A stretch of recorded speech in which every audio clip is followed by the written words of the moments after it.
You're Near the Wild with Matt Becker and John Norris, recorded in Anchorage, Alaska. So... And there's John Norris.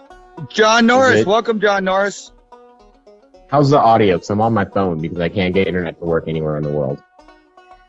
Wait, but you are somewhere in Anchorage. Yeah. And you can't get internet to work?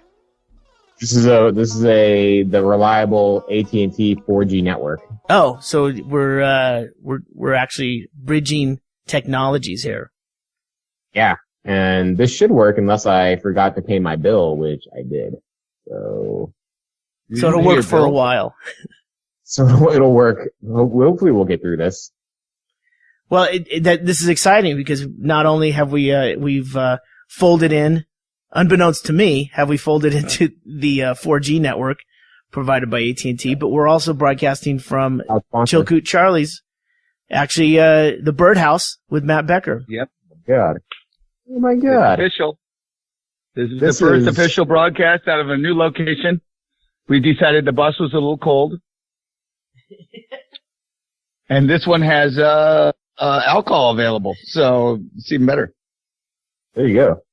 So really, had there been a little bit more communication, not blaming, just saying, you probably could have just gone over and had a lunch break over at Coots. It's not, I mean, I'm on my phone. I could just get in my car. Yeah, you could, seamlessly head that way. Yeah. I mean, why not? No bridge and tunnels. You're good. So we'll take this on the road. We'll see how it goes. All right. Well, hey, do you have a headset? I do have yeah. Well, because I think you should try to do it, the right way, not like holding your hand up to your ear the whole way to Coots. Yeah, I know, hands-free driving is what I want. Yeah.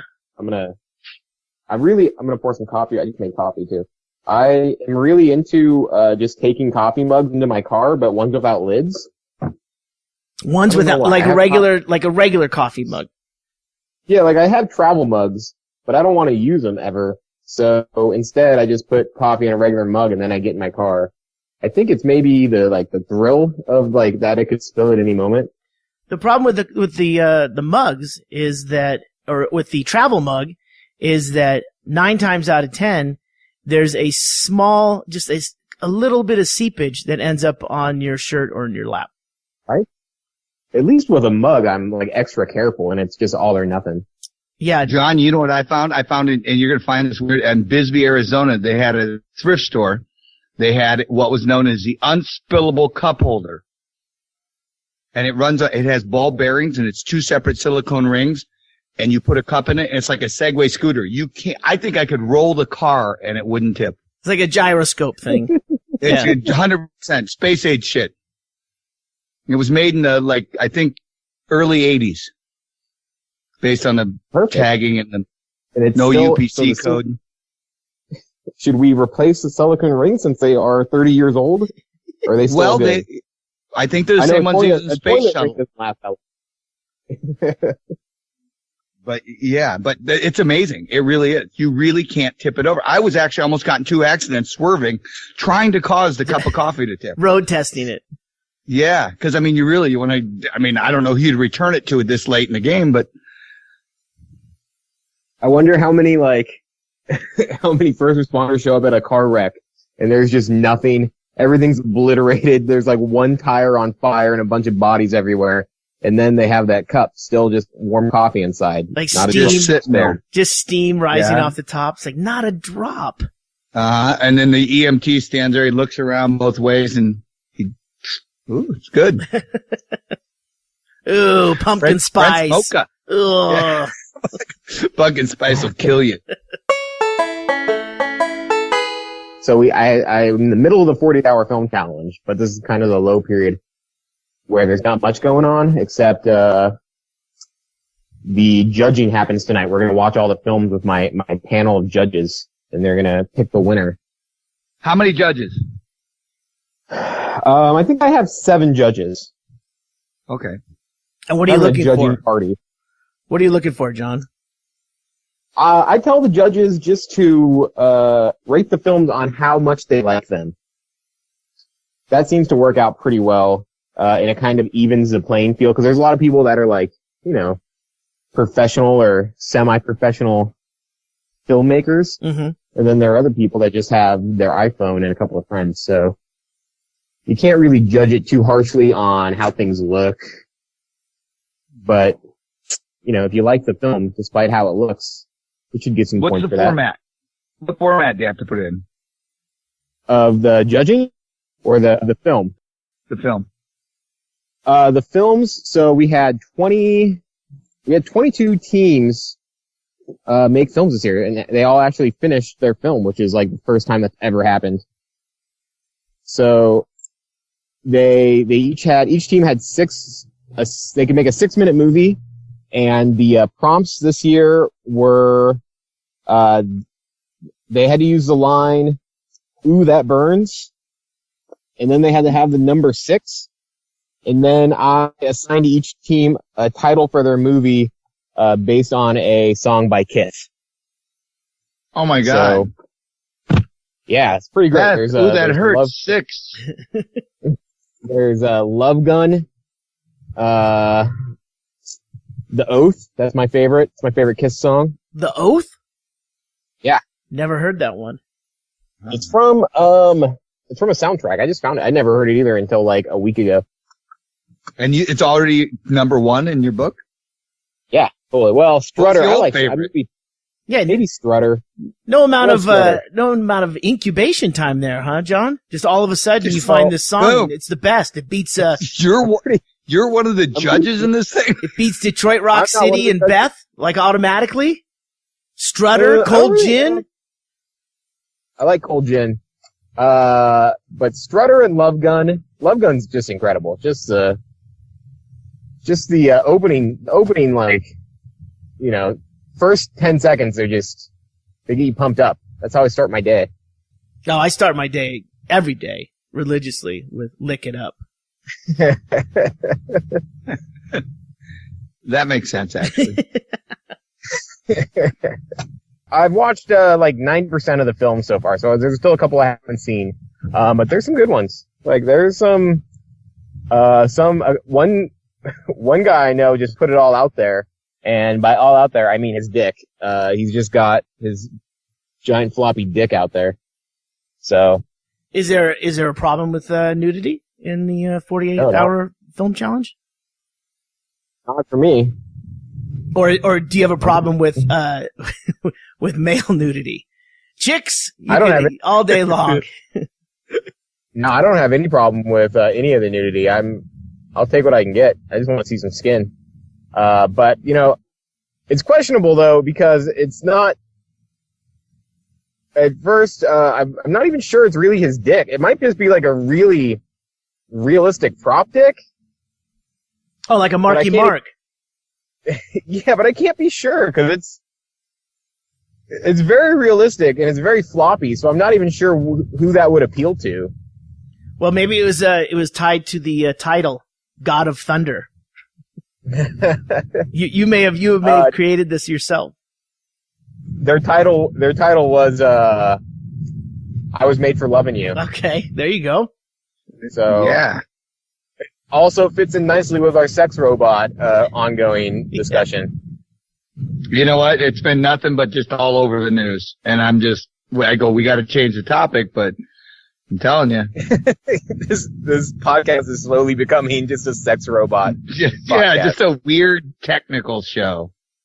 When can we start doing reviews? For some reason, well, not for some reason, I know there's a reason, I met a guy in Santa Fe. He works for a .com company, and he works on the back end of all these searches and things that you do that are basically being recorded on your computer. He works with the company that actually goes in and mines that data. And he goes, you have no idea at how precise we're getting to be able to throw things up on your browser as you're on Google or Amazon or something like that. And then now I'm looking, it's fucking almost exact. I mean, you put in a search for something and then you go to that page, and then the next time you go to Amazon, some of those items will all of a sudden replace the other items that used to randomly show up on the side. Okay, yeah, I've seen this now, but the thing I'm asking is if I go to private viewing, in other words, it doesn't save it in the search history, do they still get that information? You know what? I'm gonna guess here because I don't know, but I'm gonna guess that they get that, but it's also tagged as, hey, this guy also has private viewing, so they probably handle it a different way. Because, I mean, if I'm watching, a kid uses a laptop and then all of a sudden it's like, why is there horse porn on there? And you go, okay, I did that privately. I think you're jumping the shark on this. I never intended that to be Angry Birds. Well, the point I'm making is I found that out, and then 2 weeks ago or 2 podcasts ago when we talked about another discussion about the sex robots, I had put up a list. Which episode was that of the 50 so far that we've talked about sex robots? I think it's once a month. I think it's 64 or 63. But also I've already spilled coffee on myself. I've been in the car for 2 minutes and I've got coffee all over myself. Well, you got excited. Yeah. Well, the reason I bring this up is because I did a top 10 sex robots. There was a list that I found, and I put that in the show notes. And now when I go to Amazon or I do certain searches, that the sex robot, some of the different models will come up on the side. And now, the one I just realized yesterday was, there was one, it looks almost like a harmonica. It's got it's like a big, huge harmonica. It's a sex harmonica that has 3 holes. One that looks like, they all have 3 holes. One has it's pink and silicone. Oh. And one has a mouth. And then the other has, I don't know what the middle one was, but the one on the end was definitely looked like a starfish. So this was a way to go all around the world with the sex harmonica. So it's supposed to be a mouth, vagina, and that's right. And I saw somebody posted that on Facebook. I didn't click on it because I use a work computer, so I got to be careful what links I'm following. You see, the thing though, my problem with advertising is once I already buy something, they'll keep showing me the ads for it. So if I buy a pair of slippers from Amazon, I'll just keep getting ads for slippers. Yeah, it's like how much confidence did you have in the product in that you keep trying to sell me more? You should know that I bought that. It should know. I mean, how many sex harmonicas are you going to go through in a couple of weeks? Well, at least give me 6 months to try this one out. Mm-hmm. I mean, I'm barely learning Oh Susanna on this thing, and they're already trying to sell me another one. They're figuring the holidays are coming up, and you like it so much, you might want to give some away to your family. Sure. Yeah, I just think it's a weird gift because, I mean, I just don't. Either you know them well enough, you could fuck them, but it's like a gift going, no, not me, but here. Yeah. Use this. I mean, it's like a fleshlight. Does the fleshlight actually light up?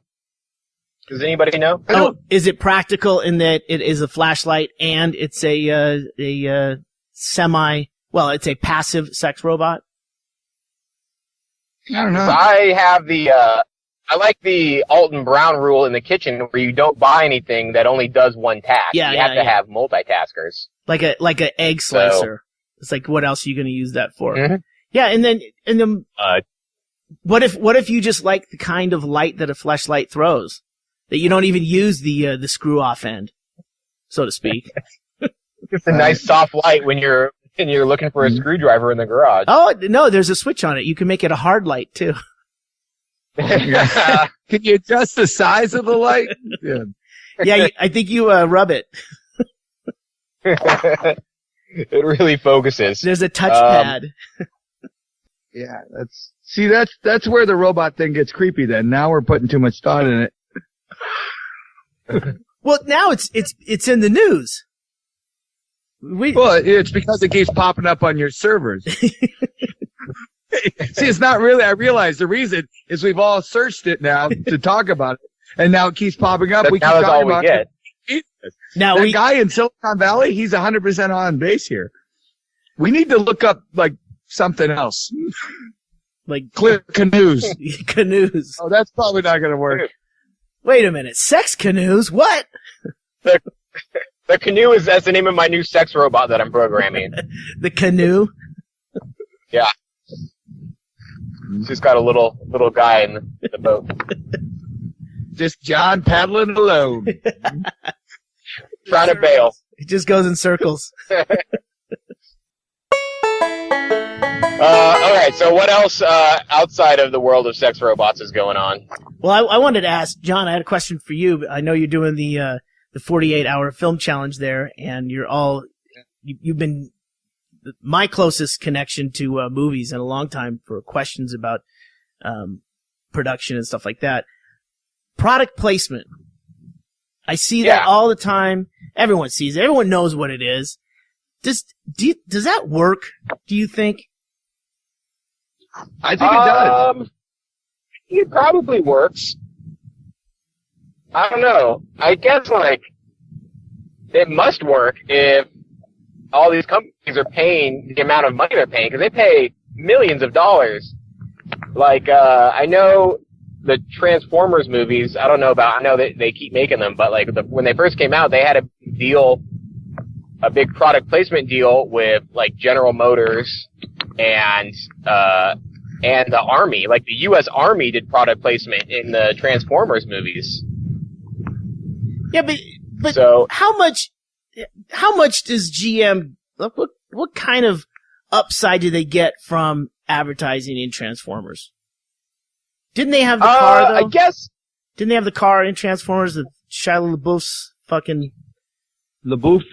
That car that... Didn't he have a Charger? I don't know. Beef? What he had. Shia LaBeouf? They had a bunch of cars. They were all Chevy cars or some sort of General Motors cars. So I guess they probably get a pretty good, return on investment as far as eyes on their cars, because not only is it the movie, but it's also the toys and the backpacks and the pajamas. So everybody sees that that yellow Dodge Charger thing everywhere for still seeing it. Now we see it on little kids in poor African countries.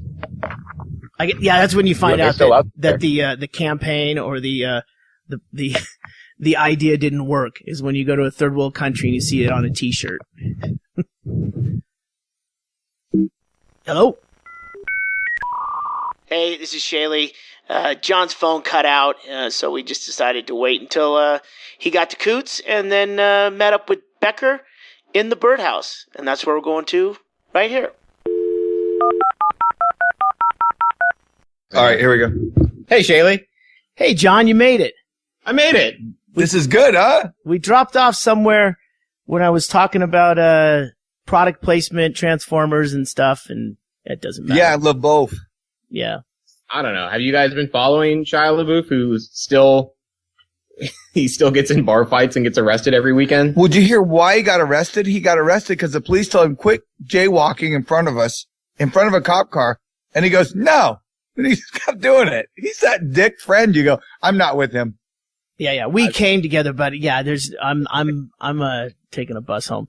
The problem with that is it just screams wanting attention, because that's the cheapest way to get in the fucking news is Remember drunk in public. You can't get arrested? Yeah.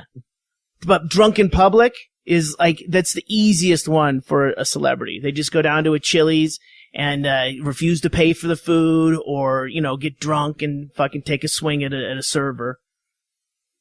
There's no panache to what he's doing. I like to give him the benefit of the doubt, and I think he was just protesting these outrageous jaywalking laws we have.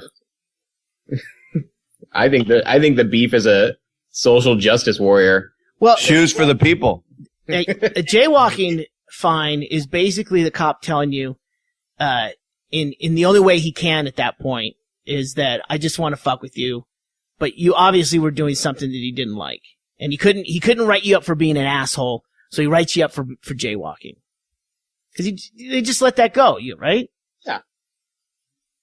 I think Shia LaBeouf is going to be the next Robert Downey Jr. He's going to Come back. He's going to come back. He's going to win an Oscar. Yeah, he'll be in every movie. He's going to cut off his weird rat tail thing he has now. Oh, no. Really?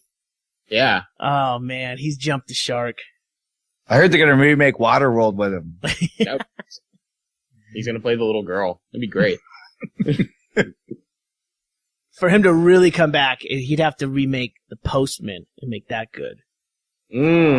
Tom Petty could still be in it. He looks the same. Oh, yeah.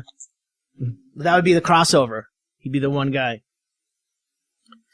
So, John, you're now at Coots with Matt Becker there? The Coots. Yep. Beautiful, beautiful birdhouse bar on 3rd and Bird. You can't miss it. Oh, we're doing remodeling, and we got a lot of what people are saying is paint smell coming out of here. It's fumey, but in a good way. Yeah. Yeah. Like, it smells like work, like things are getting done. I'm not always against that fumey smell. I mean, it's not like carbon monoxide or diesel exhaust in the back of a boat. But like there was a guy coming here to work, Andrew. He does some work in the fun house, and he goes, "Yeah, I was gonna come in here and do that, but you're podcasting, so I decided not to do it. I didn't want any fumes." I'm like, but these are the good fumes. These are paint fumes or something in a room, that's got some circulation in it. It means something's getting done. It's not like, what's that smell? I think the gas is on, It's progress. It Yeah, kills progress. a few brain cells, but at the same time, you feel a little accomplished. I mean, I feel accomplished even though I'm not doing any of the painting. I just walked in. See? Right there. It's a positive. Becker just went to grab me a beer. This is perfect. Recording in the bar that's the new normal. Yeah, I That's think what we that's do going to from be, now on. yeah, that's good. And, so, everything's going, well here. We're, like I said, we're making changes. We just had, Rob Cantrell. Rob Cantrell was here. He was hysterically funny. And how was week opening for Rob Cantrell? Because that was new for you, Becker. I didn't end up able to do it. Oh. Because, I had a lot of things going on. Because he's got like 12 jobs here. I had to get fingerprinted, so I couldn't make it. I did, because apparently that's important to get fingerprinted for, the ABC board requires it. And, what's weird is. Only when you own it, when you're like an owner? Yeah, you have If to you're get on the liquor license. full background check. It's like going in a casino, apparently. I had to donate things. And, but what was funny is because I work with my hands so much, my fingerprints were pretty much, they're sanded down really bad. Serial killer. And I had cherry juice all over them, so it looked like blood on my hands. So there's no way that when the guy was doing it, he's like, "What do you do? That you're burning off your fingerprints and have blood all over your hands?" Did he comment on the sweetness of your fingertips? That would have been weird. He goes, "Here, I think I know how to get this fingerprint raised up." It sucked my finger. It was weird. It's a very sensual fingerprinting they do nowadays. Yeah. Yeah. You used to have to go to the trooper stations, but now you get to go to a what's called a Someplace that charges more money. They charge a little more, but you don't have to go to the trooper station. So it's not like you have to run into anybody you know from the bar. So I go to this place, and the guy was just fascinated with us. He's like, "Wow, how many guys are there?" Because I've been doing this with you guys for a while now, but I can't imagine. I don't know who gets fingerprinted in the town. I don't know. I don't know enough about it, but this is the first time I've ever. Yeah, that's the first time you ever had to. I got fingerprinted when I was 20 years old and got busted for minor consuming alcohol, and that was the only time I've ever been fingerprinted. Oh, so you're already on the books. So they got me. I can't. Ever since then, I just live a clean life because I'm not going back to prison, Greg. No. What was the outcome of that? I got a fine. I think I just pled no contest because I was clearly drunk. Yeah. I was clearly in the wrong. Oh, they didn't see you drink. They just found you drunk. Well, yeah, they found us at a party, and it was like we had a keg, and there was like a party with like 5 people, so we were like hammered, and everybody else, when they in the court, they read your like description that the police wrote about you at the time of the incident. Uh-huh. Everybody else was like one sentence long, like slurring speech, appeared intoxicated, and they read mine, and mine was like 3 paragraphs long. They wrote a story about me because I had like fallen down the stairs while they were there. And I kept arguing with them about, drinking. Like, I haven't had anything to drink. And then I would like fall down the stairs again. So. Did they give you a jaywalking ticket too? They would have if there was a street there and I could have protested these jaywalking laws. He couldn't make it to the street. Yeah. So, it obviously went down in your permanent record, right? I believe so. I don't know how to get that expunged. I should write a letter to the governor. But yeah. Anything on a permanent record when you're in junior high or high school and you have ambitions and dreams, I think that is the only time that it ever matters. Actually, technically, what they did now is they've done retrospect. Where remember they used to do if you were minor, like drinking and driving, they used to say what's off your record. But now I know in the state of Alaska, they went back. There was a guy that got a DUI. He's 54. He got 2 when he was young. He like was underage? 17 in a small town. And he goes, they didn't arrest me. They took me to my house and dropped me out, but he filed paperwork as a DUI. But of course, once he turned 18, supposedly it was all gone. We got one up here at 54. Dumb mistake. Hadn't done anything wrong since then. And they go, well, this is your 3rd offense. And he goes, no, it's not my 3rd offense. They go, sure it is. You had 2 in Kentucky and, and the dog possum Kentucky.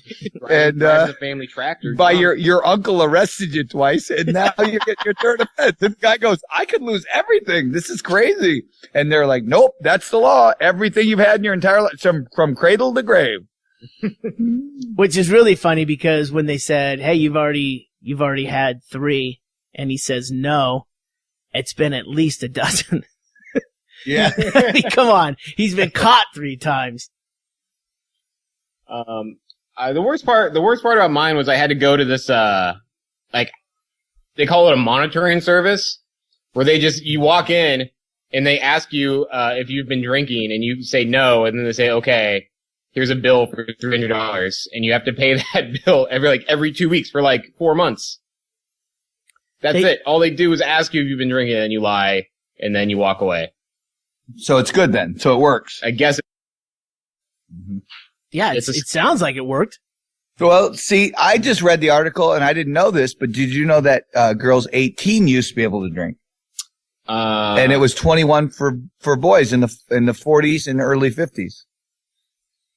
That seems like a good idea. It gave girls a couple of years to.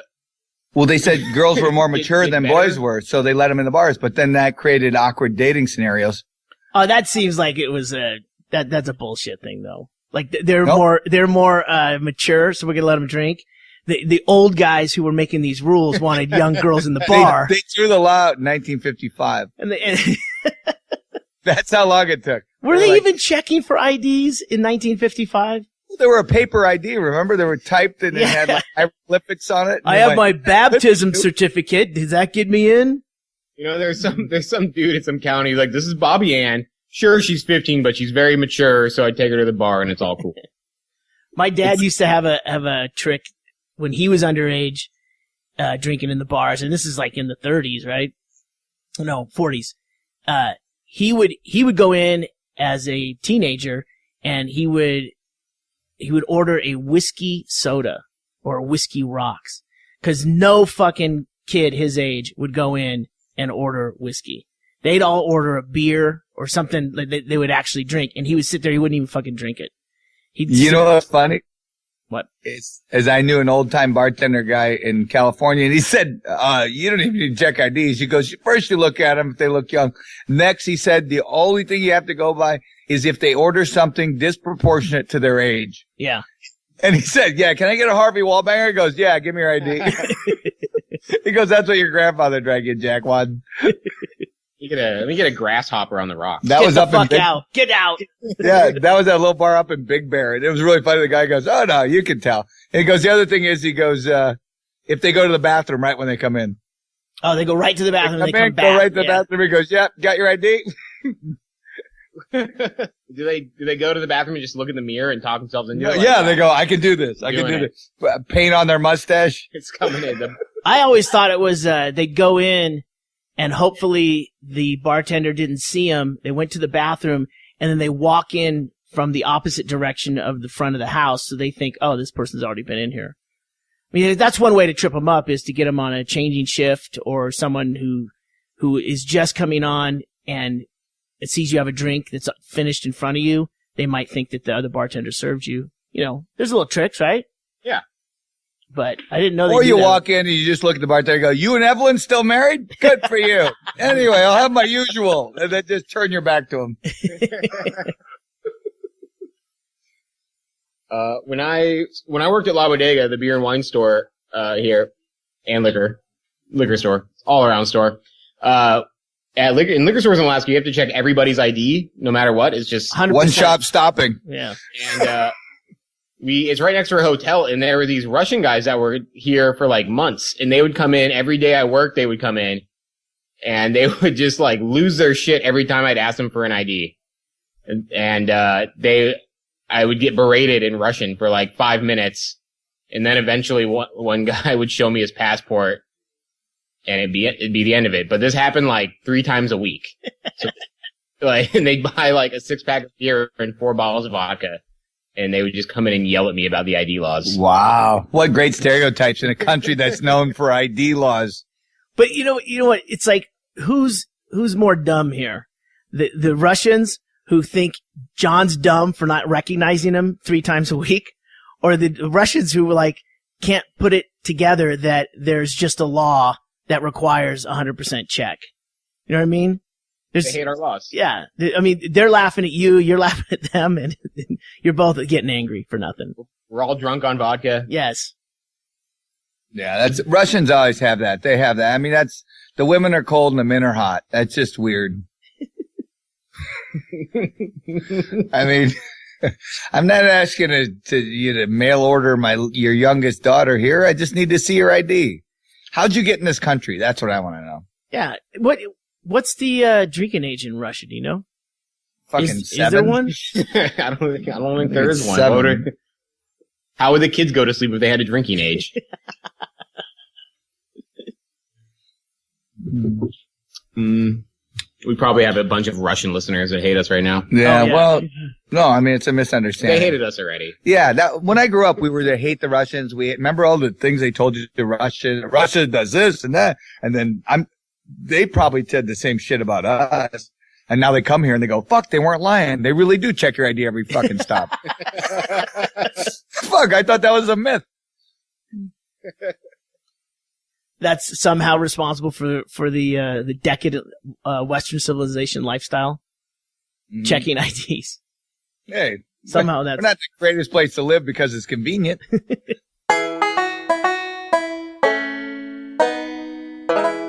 Oh, two people got killed by moose on the road.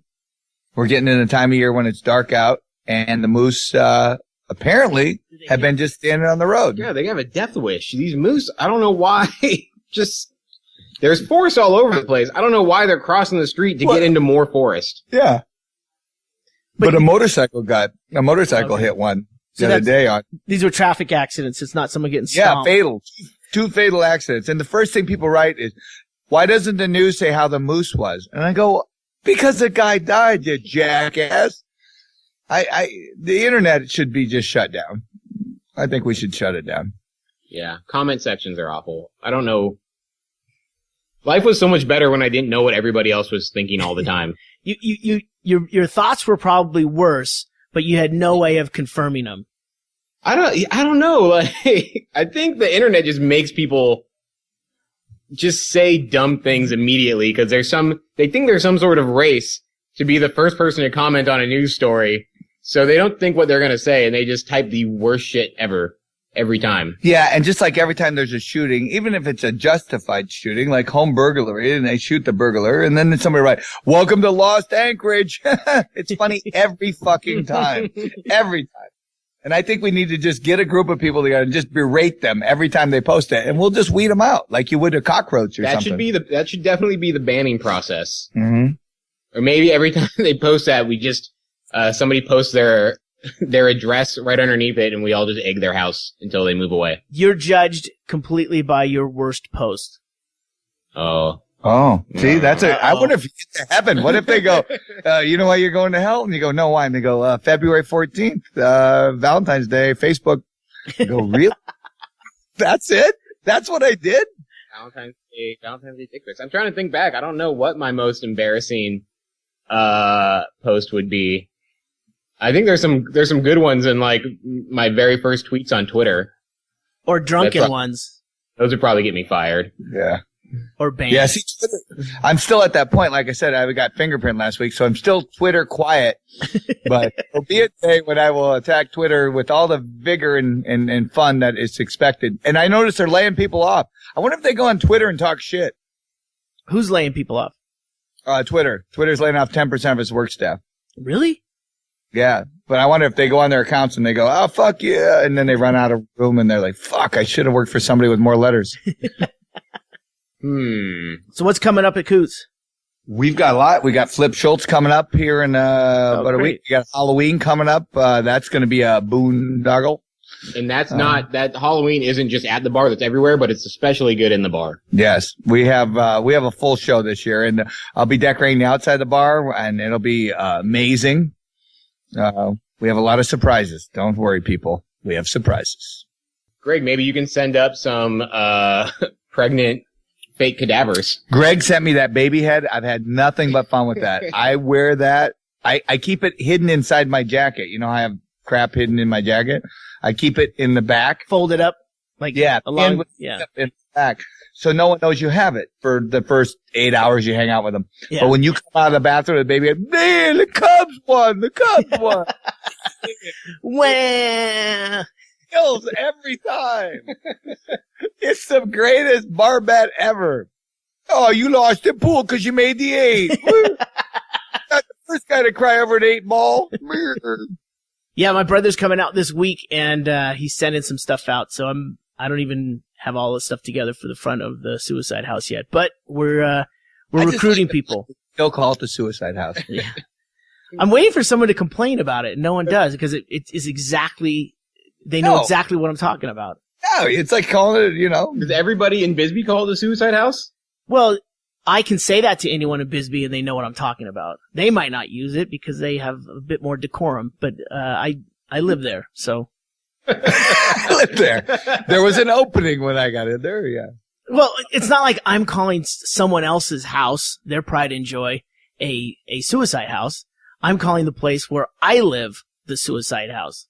Okay. It's a little different. If you clean it up, you can call it whatever you want. This is like, it reminds me of when Kurt Cobain, because remember when all the garage bands, then when he shot himself, the other bands, like if you were a lesser known, grunge band, you'd be like, come on, man, Kurt Cobain did it. If we're going to get to that level, you've got to commit. That's what everybody said to their bassist.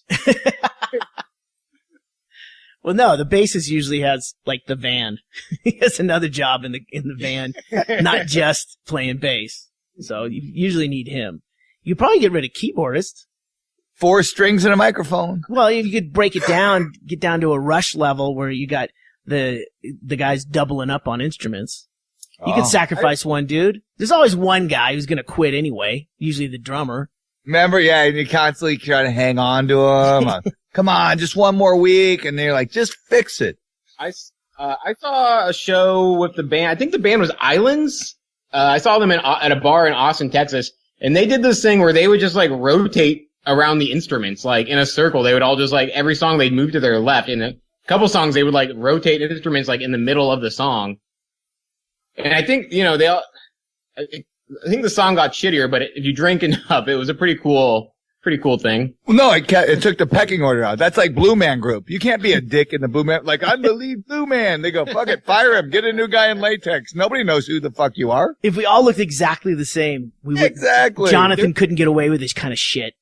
There's like 26 Blue Men that just like travel the country in different shows. There's not 3 of them like they want you to think. No, there's regions, dude. There's the Las Vegas group. There's the East Coast group. I'm sure there's a group just touring constantly.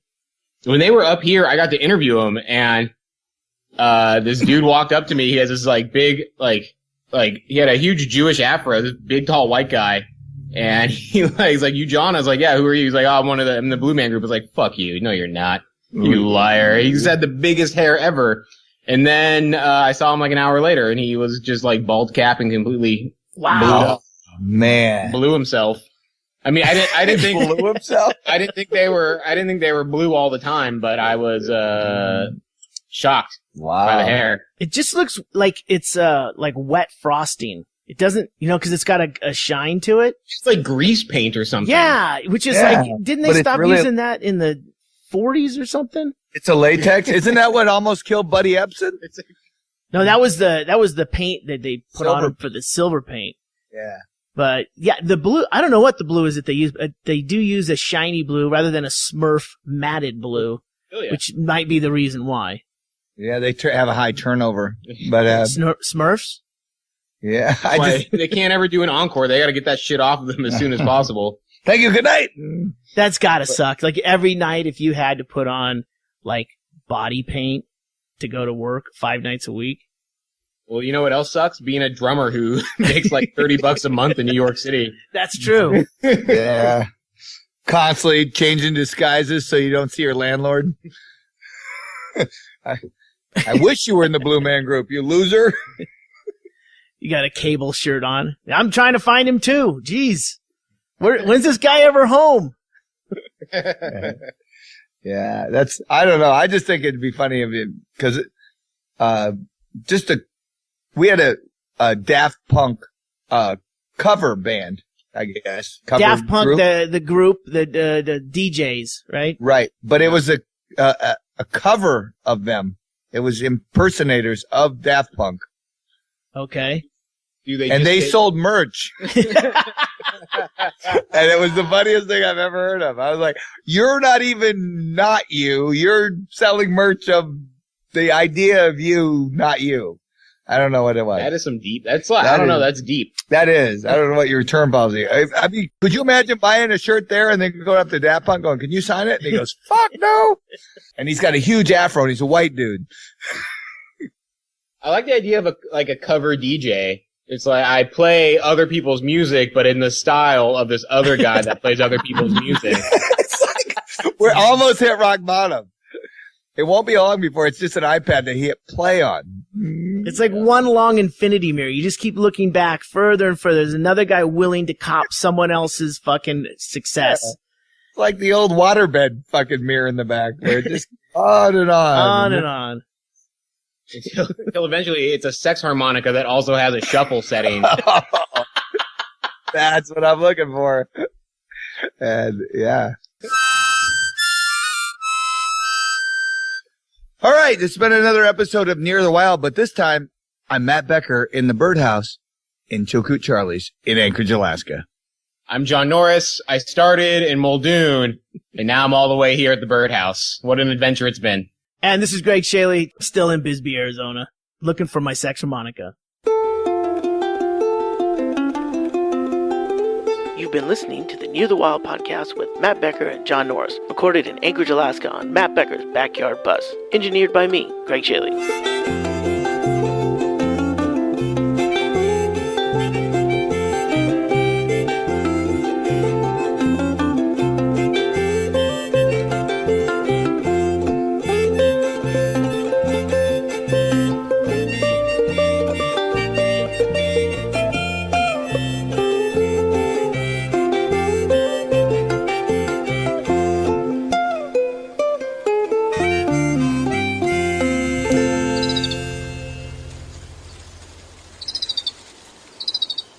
Becker, you don't have your harmonica with you, do you? Fuck yeah, dude. I just need a clean sweep of across the harmonica. He's reaching in his pocket like he has a harmonica. I don't know why he would, but he probably does. It's a little harmonica. I forget there's only 3 holes. That's the prototype right there.